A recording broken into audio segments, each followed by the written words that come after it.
Hello friends, this is Mwana Muruba and welcome to this 26th Kiluba tutorial. Naimuna balonda mwako kukino kifundo kya Kiluba kya makumi abiri n'isamba.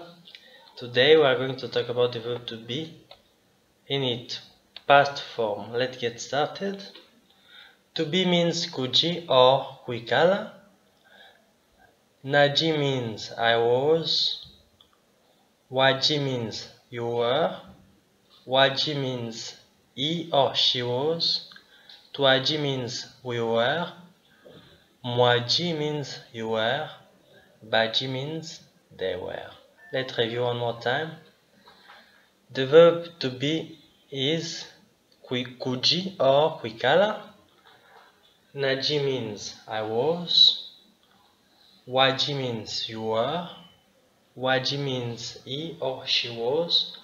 Twaji means we were. Mwaji means you were. Baji means they were. Let's review one more time. Naji, waji, waji, twaji, mwaji, and baji. Thanks guys, that's it for today. We are going to come back in the next video with some examples. Please like and subscribe, and we'll see each other in the next video. Bye.